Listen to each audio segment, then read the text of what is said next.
This one's called Kick the Bucket. He kicked the bucket. The progressive autopsy report of someone kicking the bucket. Here we go. Is it just me, or do progressives sound suspiciously accusatory when they say somebody, particularly conservatives, kicked the bucket? So I think it's the new code word for, like, I hope you die on blue sky. That's what it sounds like to me. You can tell by the tone. You can tell by the tone.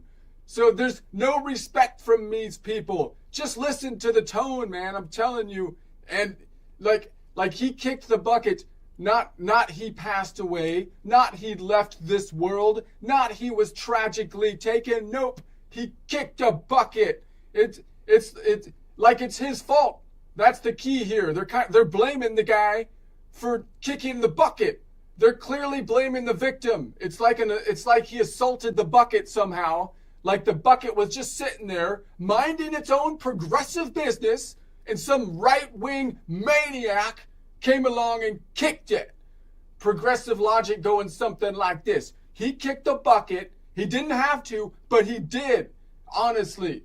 And that's on him. That's what you get for kicking the bucket. That's what you get, you bucket bigot. And let's be real. Even if death literally dropped a rusty Home Depot bucket straight onto the conservative skull, killing it, and it's live on camera on 4K, the progressives would still freeze frame the video, zoom in, and go, you see that? Right there. Freeze it. Freeze it. Frame 27. Freeze it on frame 27. You see? He totally headbutted the bucket. He headbutted the bucket. He went from kicking the bucket to headbutting. Honestly, this man assaulted the bucket with his cranium. We're talking premeditated bucket violence. That's not even allowed in like UFC games. That's not even allowed in US.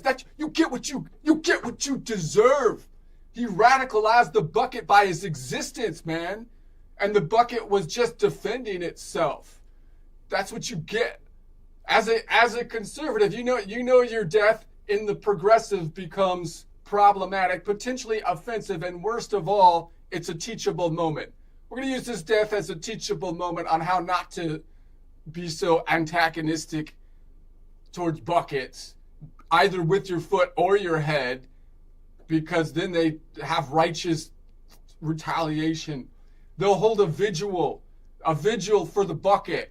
The bucket will get a Netflix documentary. The bucket gets a GoFundMe page because he got headbutted. The bucket gets interviewed by The View, for crying out loud. You know how this goes. Meanwhile, your obituary just says, died in a tragic incident involving unchecked privilege and an aluminum progression.